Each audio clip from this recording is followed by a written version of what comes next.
I guess you're all involved in esports somehow or interested in esports. How many of you are interested or involved? Well, forget interested, you're all interested, but anyone involved? Yeah, okay, cool. So I'm here to talk to you today a little bit about esports. I wanted to give you a quick introduction on myself. It's going to be kind of short and sweet, and then there's time for questions. If you have questions, just come to the microphone so that it gets recorded.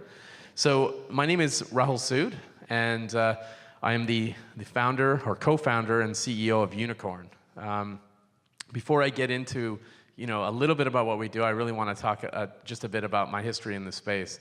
I've been a long-time gamer, longer than most people, being that I started the first PC gaming manufacturer in the world. It was called Voodoo. We used to build high-end PC companies, PC gaming computers. You could compare us to, say, Alienware, for example. We were deep competitors with those guys, and we built some amazing technologies. We built technologies like liquid-cooled PCs for mass consumption. We created the first carbon fiber notebook in the world. It was a unibody carbon fiber notebook. We even created a mass liquid cooling system for HP workstations. We ended up selling the company to HP, but the point is that when I was a kid, I was always into gaming, and I left high school to start this company just so I could build PCs for gaming because I'm so passionate about the space.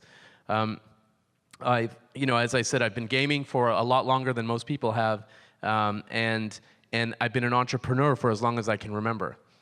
And after HP, I thought for sure that I would leave the industry and go into another type of gaming business at some point, because I knew in the future everybody is going to be a gamer.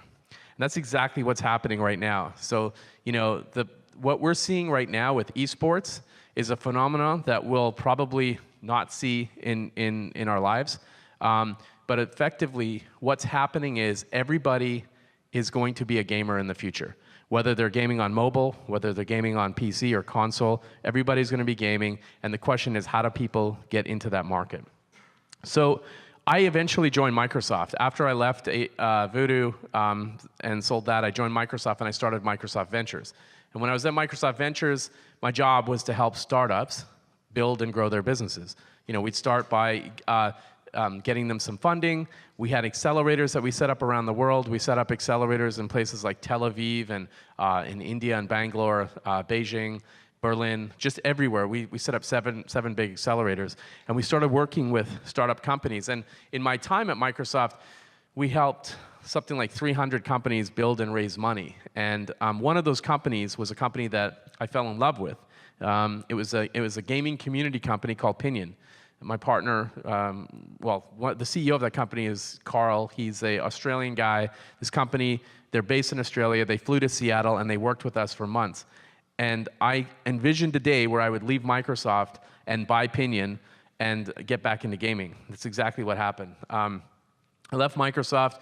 Carl and I were talking about this opportunity that exists in gaming now with the rise of esports and the fact that we know everyone is going to be a gamer. What can we do to kind of change this industry or do something in this industry that's meaningful? And so years before I had left HP, I started a piece of technology with some friends that combines betting with video games.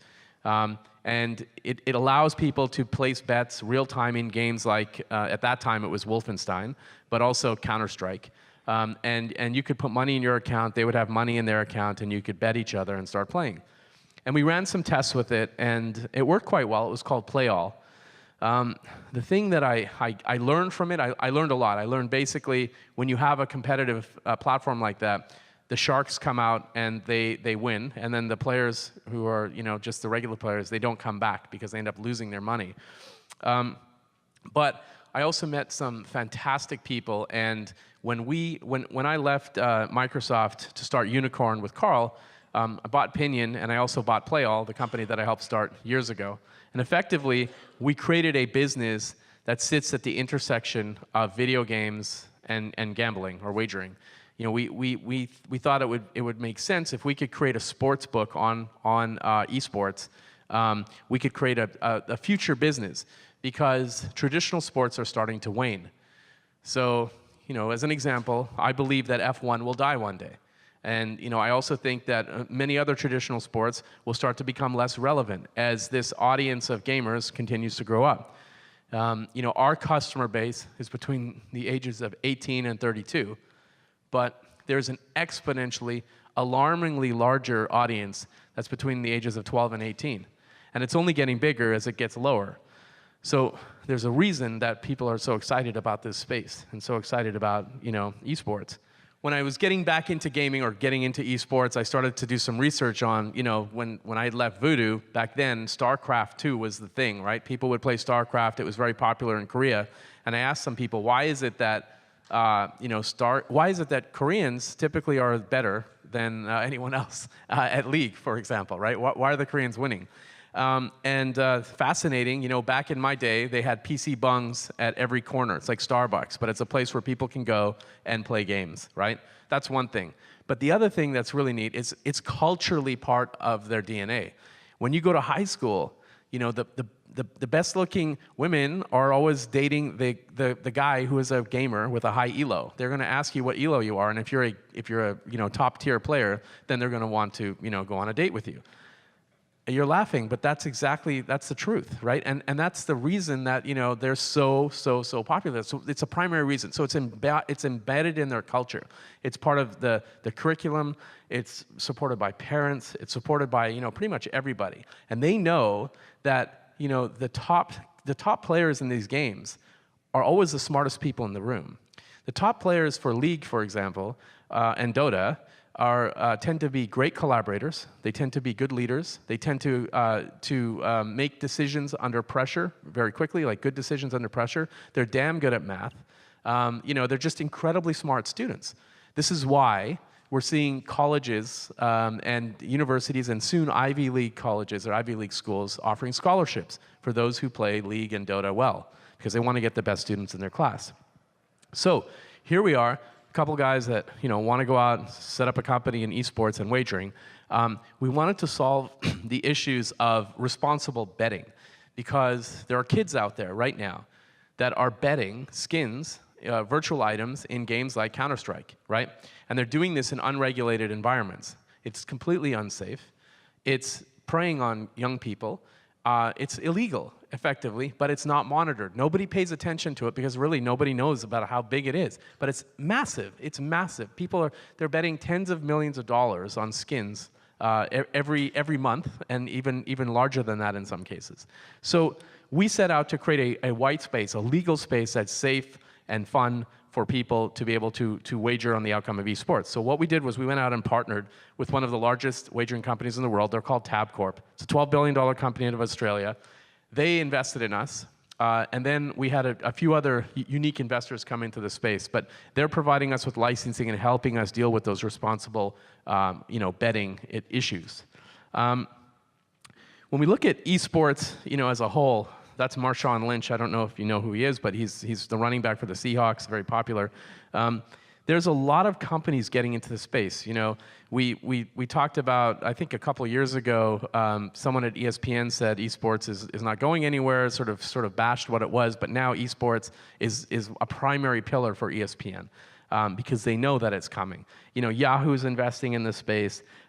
There's a lot of big companies that are coming into the space, but it's mainly media is crossing into esports, and they're doing it not because they wanted to or they saw it. They're doing it because it's happening, and it's happening underneath the feet of everybody around us. Right? It's a big movement. So these guys have launched dedicated esports sites. And they're still sort of trying to figure out how do you monetize this and how do you build on this audience, because very few people have figured that out. But if you look at the number of viewers, I'm sure many of you have seen this, but the number of viewers for the 2015 League of Legends World Championship final was higher than the NBA finals in the final game. So 36 million people were watching League, 23 million over with the NBA. They had over 334 million viewers over 4 weeks on League. That's insane, right? And the thing that's that's really compelling about it is the communities that are built upon and on top of it. So you've got these streamers that are going out and making lots of money, hundreds of thousands of dollars, streaming themselves playing games. If they're entertaining, they tend to have a large following. And it's, imagine being able to watch Michael Jordan, for example, for 6 hours, practice in his private home, and then get out and grab a basketball and go play basketball by yourself. That's what's happening in esports. Esports allows you to watch your favorite players stream and practice and learn from them, and then you can immediately load up League or Dota or Counter-Strike or whatever you play and go play it yourself. That's the kind of stuff that's happening in the space that parents just don't understand, right? And so, so there's a lot of crossover appeal with mainstream. So Ashton Kutcher and Mark Cuban both invested in Unicorn. We have other big name investors that came on board as well. We've got people like Sherry Redstone from Advanced Capital. We have the Binary Capital team. They also invested. These guys early invested in Snapchat and Twitter and Instagram and companies like that.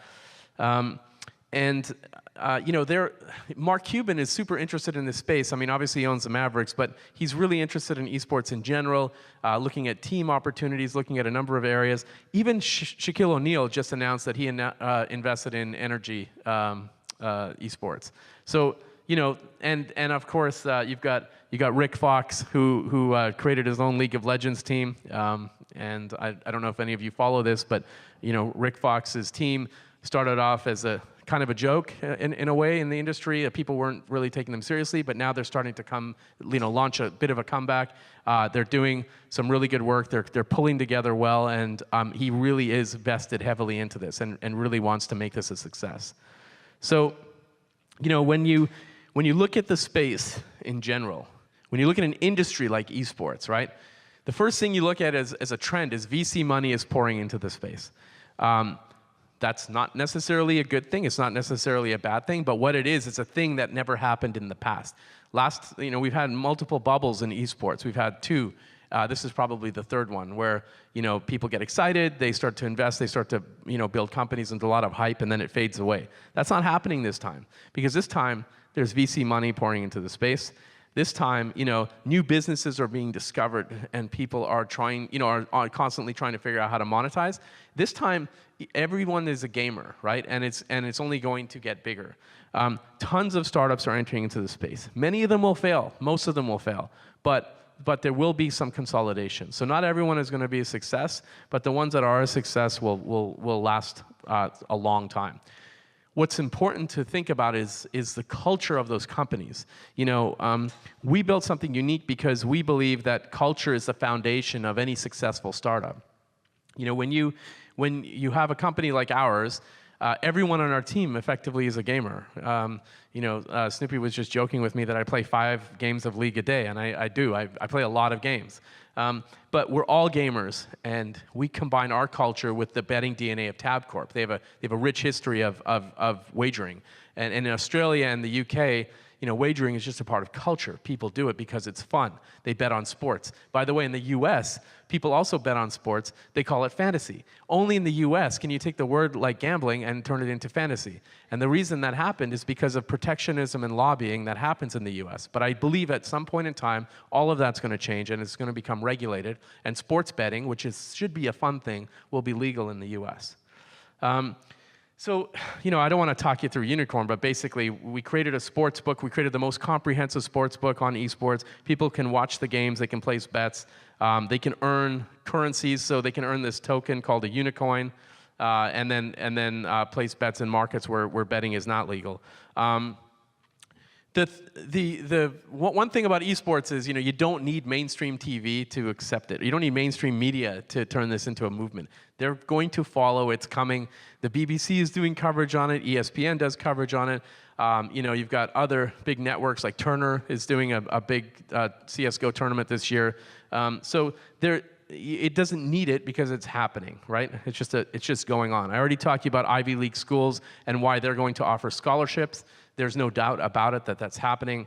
So you should keep that in mind. And lifestyle brands, are coming into the space, but many of them are already in the space. If you look at old brands like Coca-Cola or Red Bull, they're in the space already. But when you look at a player like Faker, he has 2 shoe companies sponsoring him. Who in the world has 2 shoe companies sponsoring them, right? This is the kind of stuff that happens that happens in an environment like this, where big brands want to get in front of millennials. They constantly throw the millennial word out, but they don't realize that it's beyond just millennials at this point, right? And again, it's only going to get bigger because those that are under the age of 18, between the ages of 12 and 18, are also going to be a much exponentially larger market for this audience. So trying to figure out how to get in front of them in a meaningful way. And then more publishers are going to try and push esport platforms. The thing is, you can't just create a game for esports. The community will decide if it's an esport, right? This is the way it is. It's just, when games are viral in a way that makes sense, where people can enjoy it both from a spectator standpoint and also from a playing standpoint, there's a weird science that happens in there, and then it turns into an esport. Riot has done a really good job of taking the best of what Valve does and the best of what other companies like Ferrari, for example, and they've turned their LCS series into F1 for them. Ferrari uses F1 to sort of build their brand and get a following of people. Riot uses the LCS to get people following League of Legends and eventually maybe they'll play the game and then they'll buy a skin. It's a brilliant model, and they've done a really good job of making that happen. And by the way, gambling on esports and video games is just a matter of time, right? It's going to happen. I know some people sort of frown upon it. They think, is it bad? Is it good? Whatever. But it's going to happen. So wouldn't you rather have it happen responsibly and legally and ethically than what is happening right now, which is completely Wild West? And that's the kind of stuff that's going on in the space. So that's it for me. Like I did want to keep this short. I do want to open it up for questions. Come on up if you have any questions. The microphone's right here.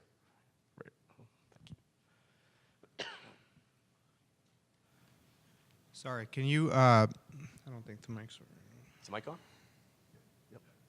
Go ahead. Hello. Can you expand upon the monetization strategy of this when you're actually refunding the $50 to losers? It was in the thing that you showed. Oh, you mean for what we do? Yeah. I mean for what we do, it's look.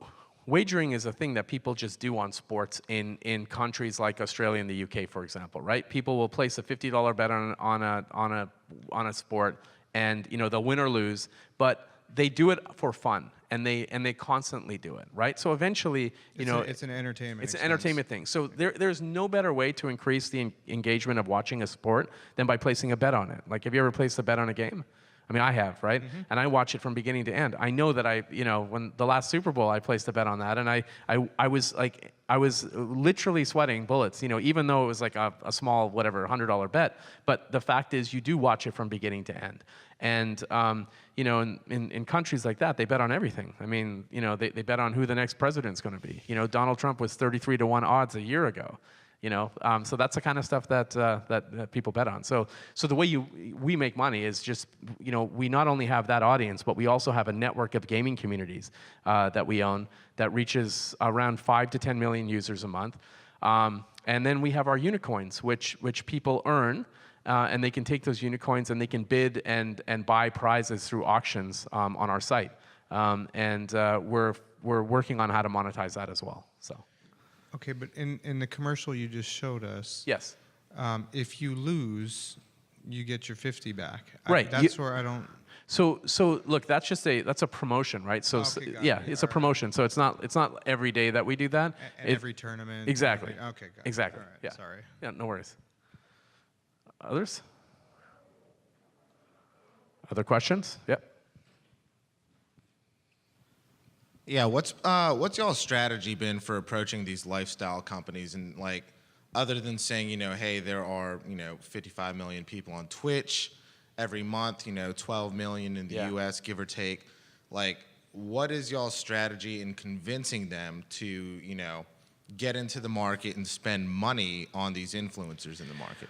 So that's a great question. I think when you're looking to have somebody spend money on that type of deal, you really have to look at what problem are you solving for them specifically.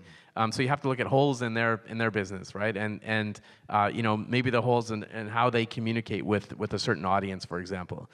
You know, for us, it's we have a pretty good model. Like, you know, we have these auctions for skins, for example, right? Where a brand, a company can create a marketplace of skins, and you know, we can brand their skins on some of the games, right?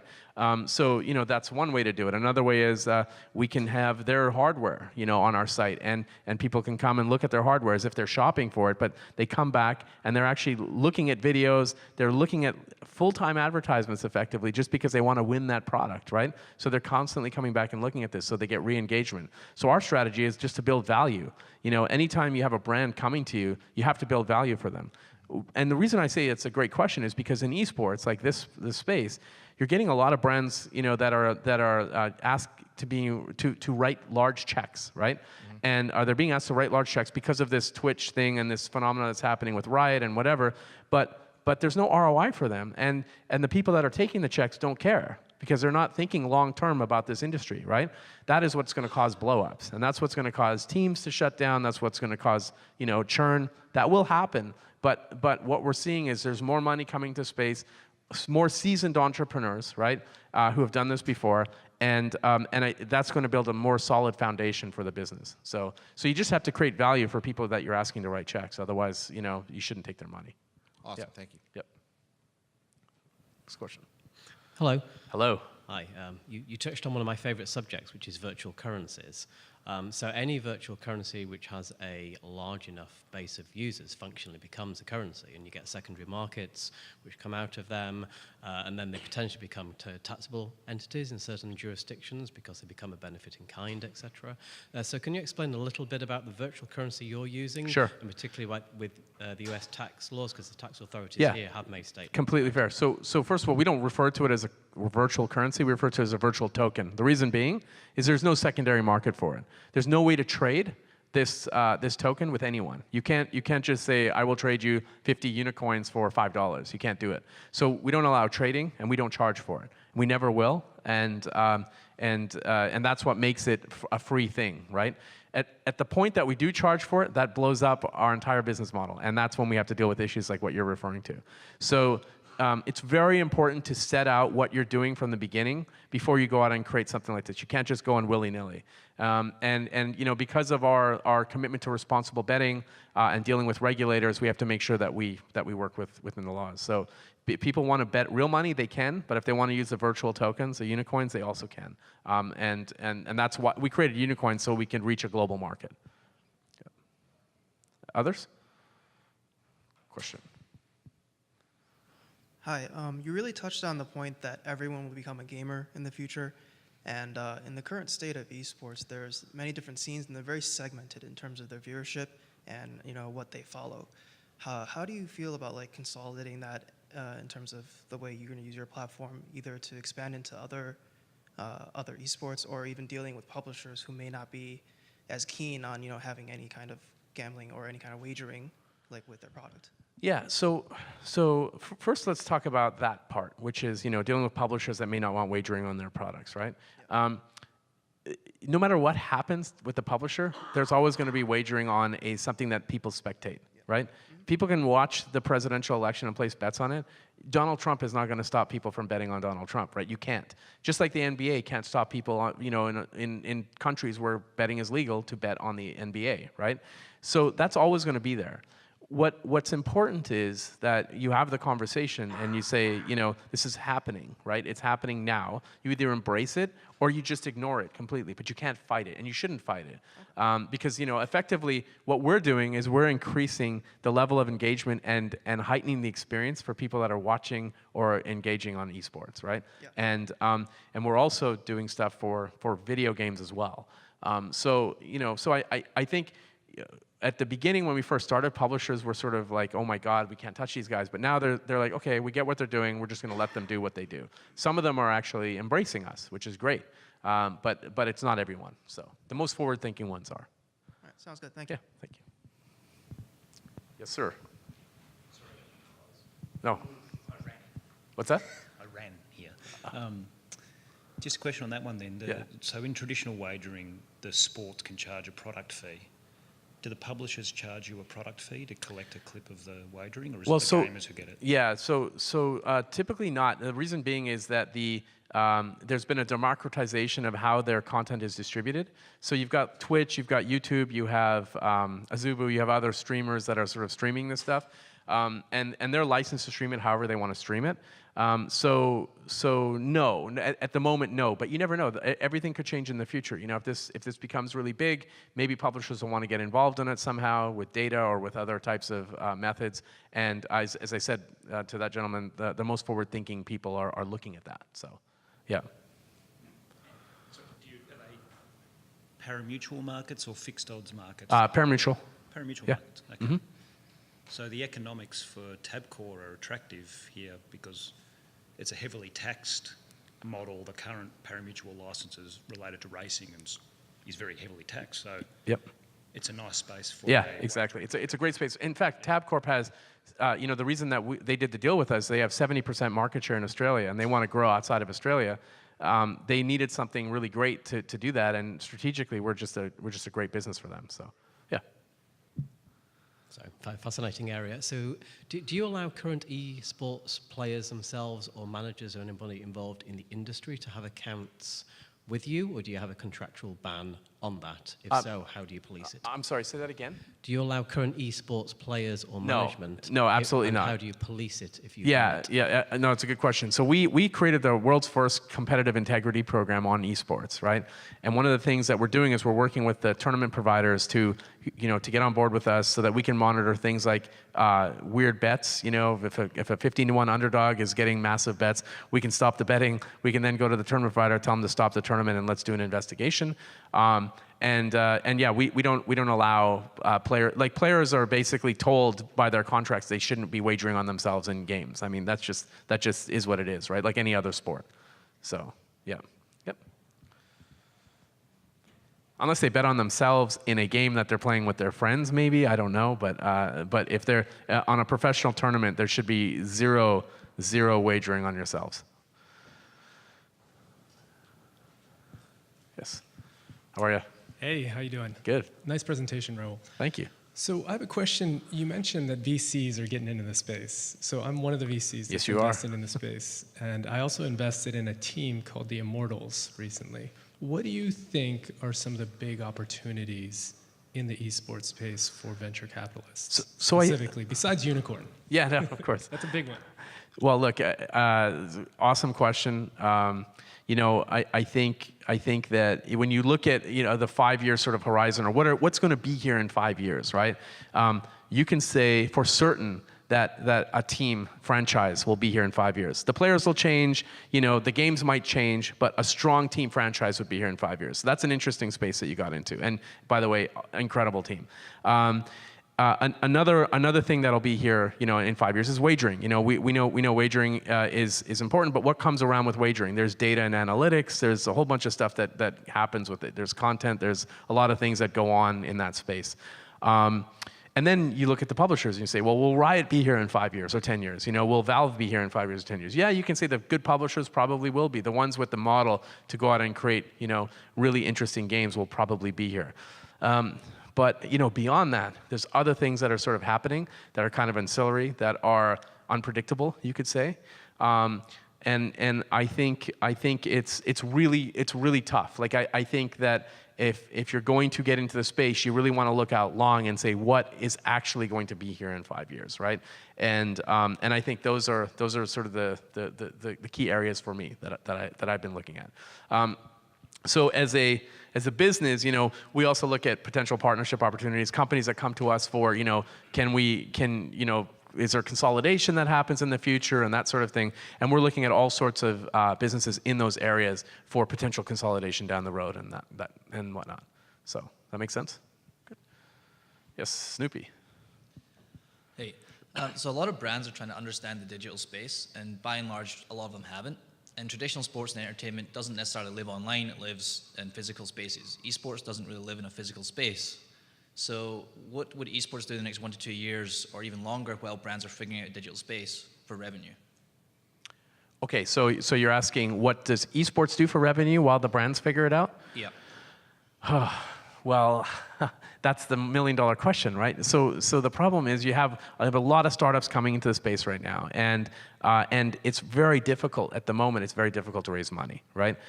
We had there's a bit of a thing going on right now in the Valley. There's a bit of a thing going on in this, the startup space, where people are actually looking at the fundamentals of the business, saying, user growth is one thing, paying for user growth is a disaster, right? How are you actually going to make money? So I think they really just want to see, you really want to bootstrap and come up with a way to monetize and make money. If you're not able to do that, and you need years of funding in order to go do it, then you're in the, you should go figure out something else or go get a job, because now is not the time to be going out and sort of experimenting with a business.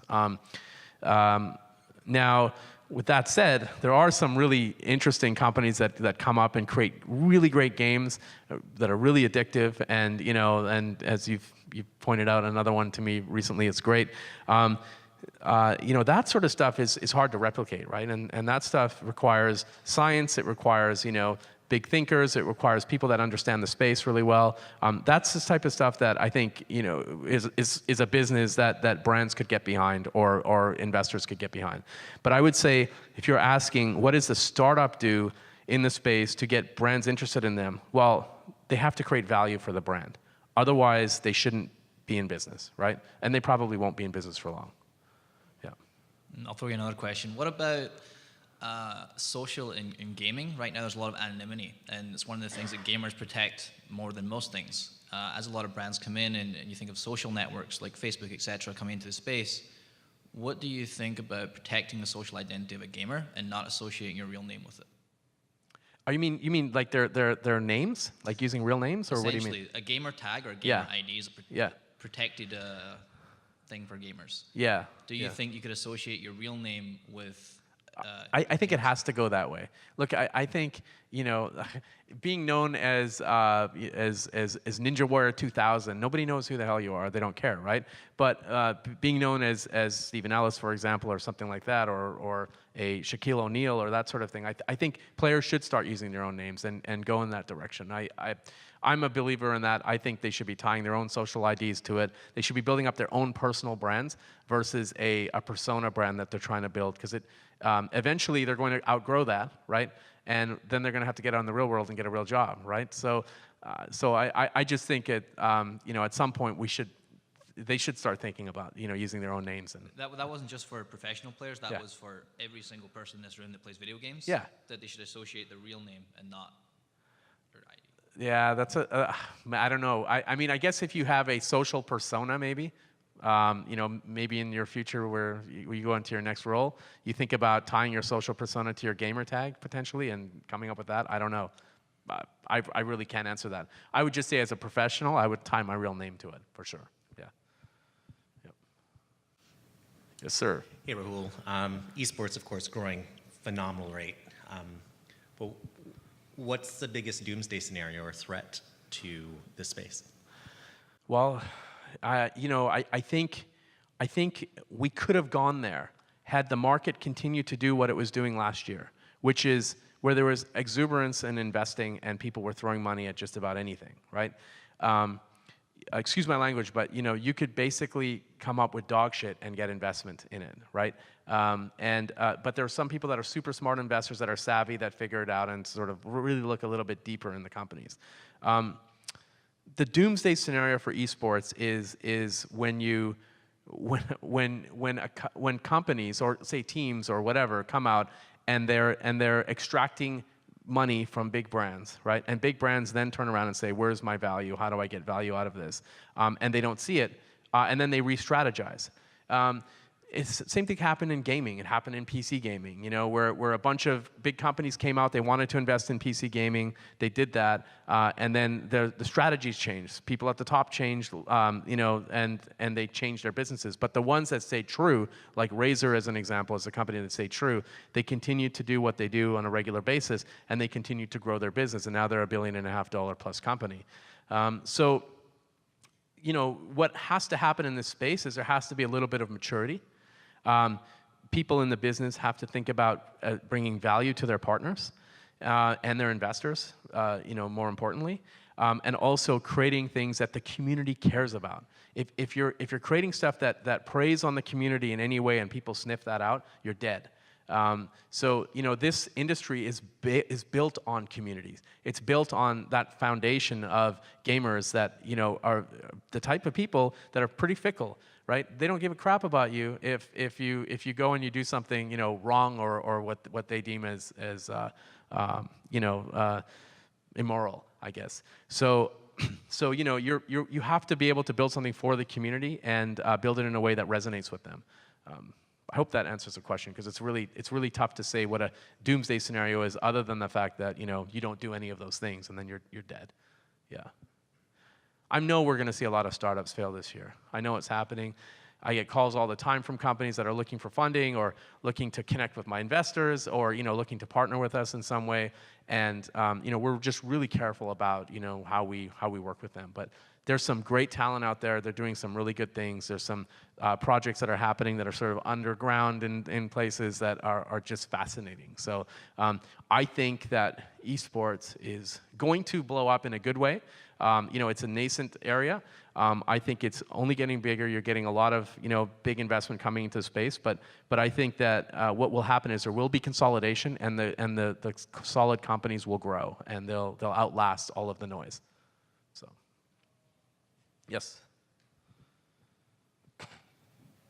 So speaking of fickle communities, I know one of the biggest problems influencers face in this market is being called a sellout if they actually partner with a company and are sponsored. And my company is in the business of pairing brands with influencers, specifically on Twitch TV. We haven't encountered any of the sellout stuff. We've been able to maneuver around that so far. But is there any advice you would give to avoid that whole sellout conversation? So such a good question, because I remember in my younger days I was called a sellout,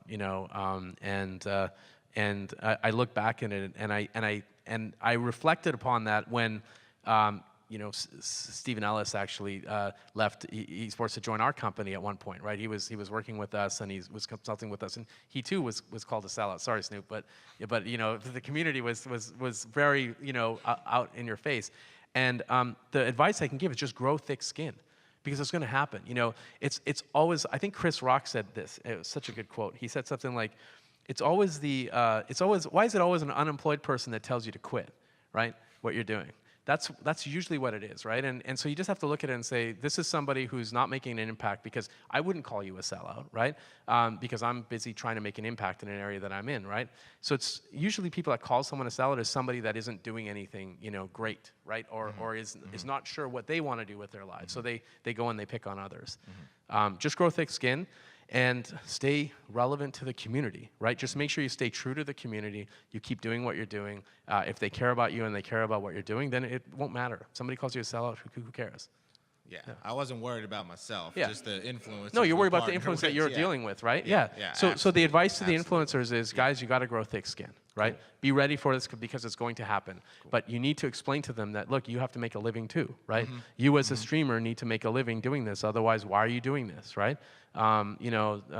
You just have to say that, and then eventually it will get justified. People grow up, right? And in this space, the audience tends to be a lot younger. Yep. Eventually, they grow up, and they realize, wow, this guy actually did something really great. Yep. Wish I had thought about it, and that's what'll happen. Awesome, so, thank you. Yep. Yes, sir. How you doing? Good.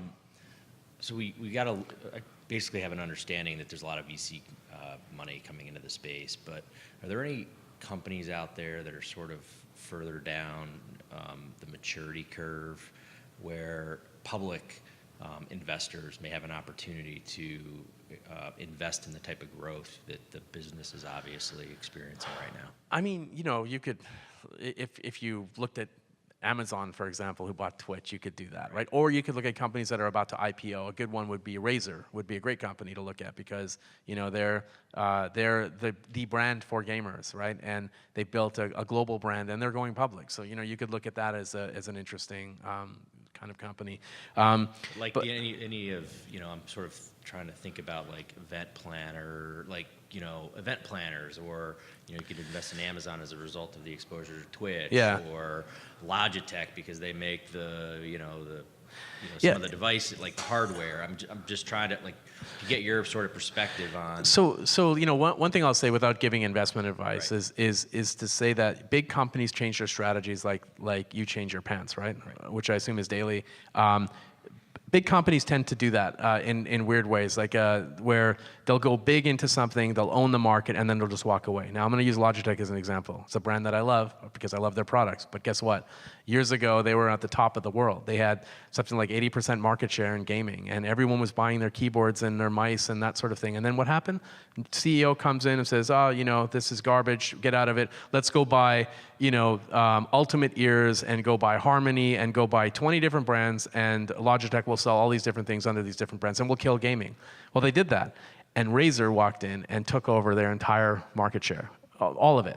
Every little bit of it Razer owns. So Logitech comes back and says, holy shit, what did we do? We just lost everything, right? We got to go back, we got to reconsolidate, we got to figure this out. So Logitech went back, and now they're rebuilding, and damn, it is costing them a ton to do what they're doing, but they're rebuilding, and it's a good thing that they're rebuilding. The question is, will they be able to stay in there for the long? So, as I said, I don't want to give investment advice, but I would say that big companies do change their strategy. So if you were looking to invest in this space, you should invest in companies that are just about to become public, I think. Yeah. Yeah. Others? Yes. So I just wanted to get your opinion about the dichotomy sort of between professionalism and the somewhat counterculture that exists in gaming today. I mean, we saw at the recent Shanghai Major, all the hoopla that went on around one of the casters, and I think it alludes to the comment that was made earlier about just the intent behind some of, are you selling out versus are you actually doing something good for the community? Can you talk a little bit more about where that line is drawn, how it's moving? Well, let's talk about how it's moving, because it's moving with the maturity of the industry, right? So I'm an anomaly in that I'm 42 years old, and I'm a hardcore gamer, right? Most of these people are young. Most of the people in the industry are young. These are the team owners who own big franchises. Started off in their teens, owning a team and sort of building it. That's all they know, right? And they're all very young. As the industry matures, that stuff will change. People are going to react differently because you're going to have statesmen come in the business that are retired ex-pro players, for example, that are going to come and they're going to take on new roles in different companies. They're going to be spokespeople for the industry. The same thing will happen with people like the casters and developers and that sort of thing. The industry will grow because the 20-year-old today will be 40-year-old in 20 years, right? And they'll still be fans of this game, and probably bigger fans, as a matter of fact, right? And fans of newer games. So as the industry matures, so will the people. Thanks.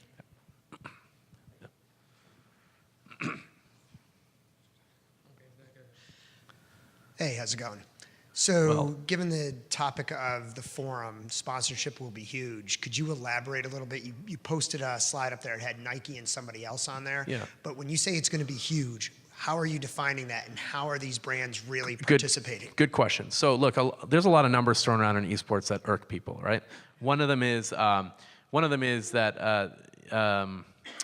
esports is as big as the NFL, or the one that I threw up on the video where it says it's 13 times bigger than the rugby league or whatever, right? That's actually a fact. Like if you look at in terms of numbers of people that watch, the number of viewers of the NHL is about the same as esports as a whole, right? By 2017, the number of viewers of the NFL will be about the same size as esports as a whole. With that said, the amount of revenue that's being generated in esports is a fraction of the entire sport. So the NHL, you could say, the Toronto Maple Leafs generate about as much or maybe more than all of esports, putting the game publishers aside, right? So what happens is you have to look at that revenue delta and versus the fan delta. That is the opportunity, and that's why we're in this space. There's a massive opportunity for monetization. It's just figuring out how to do that. With trying to monetize that? Yeah, that's why we're here, right? Yeah, absolutely we are. Yep. I have a marketing and representations agency for esports athletes in Latin America. And right now I'm working with Red Bull, Adidas, and Skull Candy. Of course, in this moment, I don't make money. For me, it's better that the brands are there and the other brands looks these huge brands in there to start bringing the money. But my question is, like, for example, if Latin America, yesterday someone says in another conference, is the market that is growing right now on a really, really fast pace, how would companies like your company is focusing in Latin America, and how like we can work with, I don't know, help Unicorn to promote it in Latin America or other kind of brands like that, we could help grow in this market? So, okay, as a startup, I would first say that any startup that raises money to spend money on marketing is a failed startup, right? They shouldn't do that. They should focus on product, build a really great product for the community that they're operating in, and organically grow their business to start until they strike what I would call a vein. So like when you're mining for gold, you find a vein and then you know you can drill down there and get as much gold as you want. It's the same thing. Once you find that vein and you know that you've hit the formula where if you spend this much money on a user, you're going to make this much money, then you can go and market. So if you're asking, how do you discover companies like us and help us market in Latin America? You'll know, because companies like us will go public about it and say, like, we're looking to expand in Latin America, or we're starting to sort of reach out and meet people who are relevant in the space who can help us grow there. Our business is different because we require regulatory licenses. We require working with not only regulators but government. We do all of that, our next step is to grow across Europe. We have some specific places pinpointed. We have our licenses lined up. We're just going to go gangbusters with our growth. Yep. Others? That was a lot of questions for such a small room. Everybody in the room had a question. Okay, go for it. Just kind of trying to think about, you mentioned a company called Riot. I'm not like super familiar with the space, but sounds like it's a publisher. But like, are there other publishers out there? We're smiling because they're like the biggest. But laughing at go me, for right? it. Yeah, that's fine. So like publishers that I know are like EA and Activision. Yeah, you're right. Yep. So is there any opportunity for either one of those companies to sort of? There is, but again, so EA and Activision, it's a good question. They actually just, they're starting to hire people in the space. I think Activision acquired MLG, I think. No, who was it? Yeah, Activision. Yeah. So Activision acquired MLG. So they're trying to get into the space, and they're really doing their best to do it. From a CEO level person who's been in this business for a long time. I'm not talking about myself. I'm saying the person who is running Activision, for example, didn't see this coming, right? The person who's running EA didn't see this coming at all. Yet EA is sitting on like a gold mine of franchises that they could actually go and put out into esports somehow. They haven't really thought about how to do that because their creative thinking is just not there. So there is opportunity for them, and the opportunity is that they hire the right people to go and help develop these opportunities, around the world. Publishers like Riot, they knew what they were getting into when they got into it. Valve is just a very, very established, very smart, very savvy business.